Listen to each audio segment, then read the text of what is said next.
Good morning. Today we look at first 30 verses of chapter 4 of the Gospel of John. And it starts out, it says, "Now when Jesus learned that the Pharisees heard Jesus is making more and baptizing more disciples than John, it was a warning. The Pharisees were watching John and were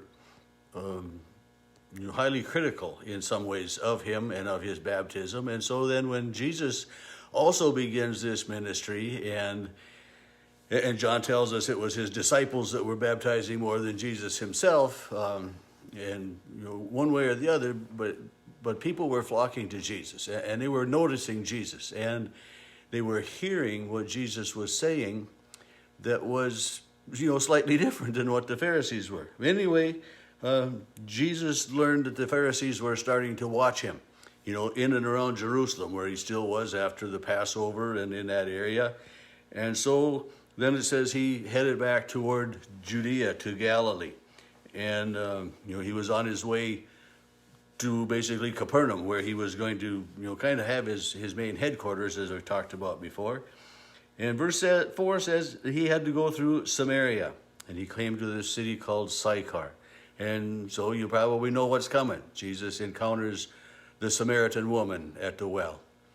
Now, the Samaritans were despised by the Jews in many ways. When the Babylonians had conquered Israel and the Jews were dispersed, it was the diaspora. I've mentioned that before, if you remember. But the Jewish nation was dispersed. The people no longer lived together in this one community in their country, because the country was basically abolished by the Babylonians as well. And so some of the Jews that were dispersed, spread out, scattered, intermarried with people from like this community area of Samaria, this country. And so it was an interracial marriage, so to speak. But they were no longer pure Jews. So they were despised by the Jews, even though the Samaritans, in this conversation Jesus has with this woman, the Samaritans are aware of the promise of God of a Messiah coming. But anyway, if you I'm sure you don't remember this at all, but in Matthew 10, as Jesus sends his disciples out to the different communities to preach and to teach and to share the word, he says to them, go to no town of the Gentiles and do not go to Samaria.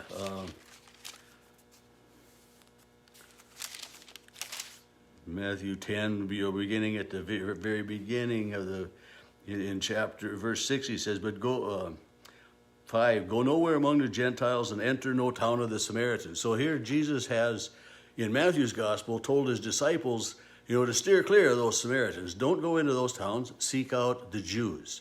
This is, and this was Jesus' primary ministry too. We learn that, in different stories that Jesus encounters different people. But here, Jesus is going through Samaria. And a lot of times the Jews, as they were traveling, would take the long way around so they wouldn't have to go through this despicable area.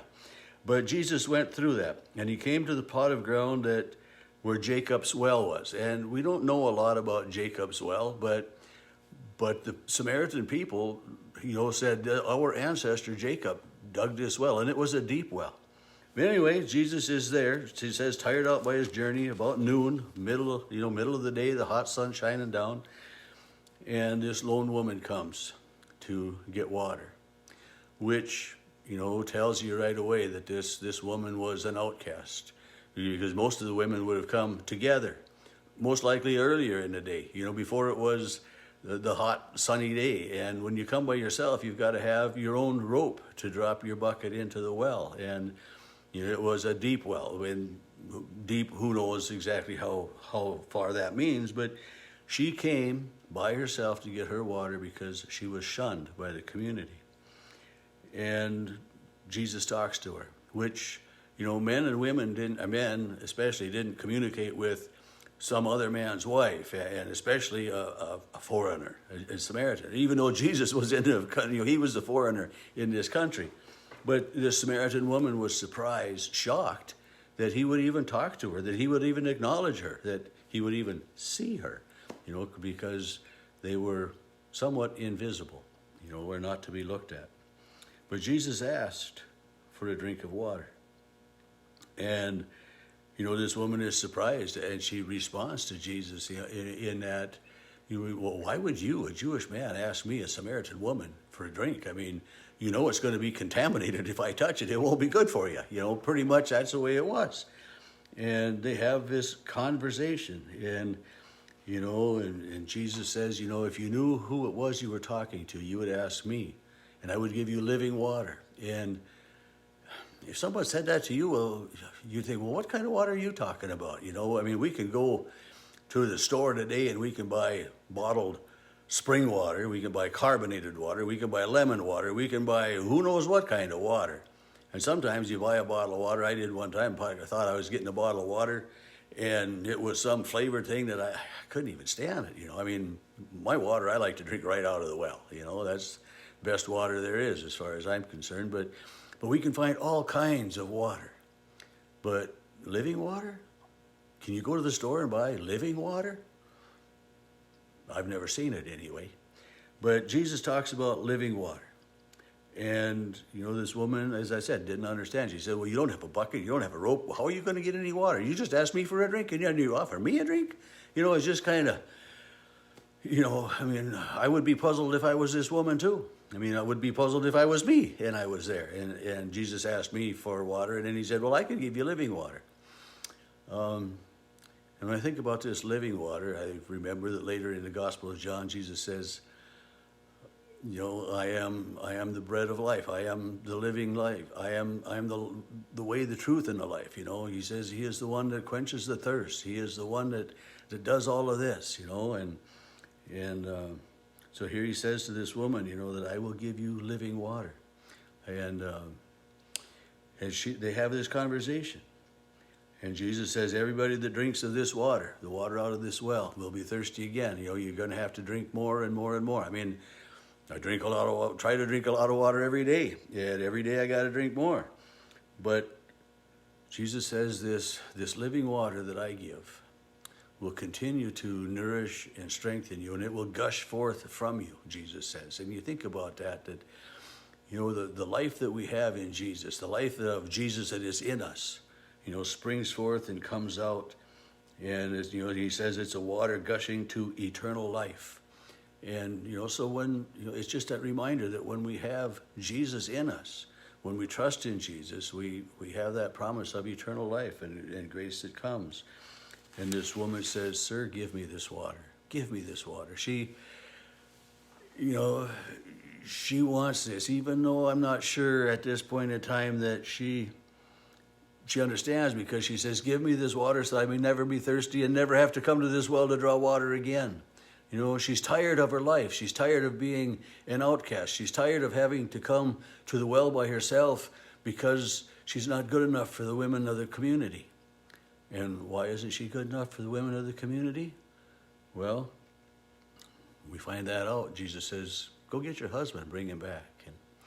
And when she says, well, I'm not married, not a lie, not a total lie, but Jesus says, you speak right, and Jesus knows her. Jesus knows all about her. He says, you've been married 5 times, and the man you're with now isn't your husband. You're not married to him. You didn't really lie to me, but you didn't tell me the truth either. And then this woman's response, I see you're a prophet. And she talks about how their answer is to worship on the mountain, but you Jewish people say you need to worship in Jerusalem.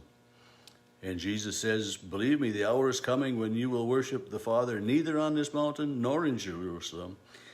And he says, we will worship what we know, for salvation is the Jews. The hour is coming, and it is now here, when the true followers will worship this Father in spirit and in truth. And the woman says, I know that Messiah is coming. See, I reminded you that the Samaritans knew of the Jewish scriptures, of the promises of God to this Hebrew people, that the Messiah would come. And she says, I know Messiah is coming, and in the parentheses, who is called Christ, that's, added by the writer John or someone else. And when he comes, he will proclaim all things to us. She says, when the Messiah comes, he will proclaim all things to us. And Jesus looks at her and he says, I am he. I am the one. The one who is speaking to you is the Messiah. This is what Jesus says to her. How many other times is Jesus asked, are you the king? Are you the Messiah? Are you the promised one? And he gives no answer. But here to this Samaritan woman, early in John's gospel, he says, I am he. I am the Messiah. I am the promised one. And, he says it to this Gentile Samaritan woman. And it's a reminder of how, only, a Gentile was healed of a disease, back in the Old Testament, and of how only, this foreign woman was by Elijah, she and her son, and, the leprosy of Naaman was gone. It was foreigners often that recognized or were maybe sought out for ministry to show that God is for all people. And I think that's what's going on here, is it shows us that God is for all people. And so this Jesus has just said to this woman, I am he. And the disciples come back. They were surprised, astonished, it says, to see him talking with a woman, but they didn't dare question him. They didn't dare question him. But when they came back, the woman saw them coming back, getting there, and she took off for town. And she left her water bucket and her rope there. It says she left her water jar and went back to the city. And she proclaimed to them, come and see a man who has told me everything I've done. He cannot be the Messiah, can he? And Jesus had just told her he's the Messiah. But, she gives the invitation, come and see this man who I think has got to be. And then, do you think he can be the Messiah? Come and make the determination for yourself. Don't take my word for it, but come and meet this man and find out for yourself. He cannot be the Messiah, can he? She asks, she tells to these people. She's, with joy and jubilation. I mean, she goes back into the town of these people that shun her, that don't have anything to do with her. The women won't go to the well with her. And she tells them joyfully about her encounter with Jesus. And invites them in this question to go and see. And the last thing we read today, they left the city and were on their way to him. The people of this town of Sychar left their homes, left their town to go out to the well to talk to Jesus. Well, we don't have to leave from where we are to talk to Jesus. I can talk to him right here from my wood shop. You can talk to him from in your home or your workplace or wherever you are right now.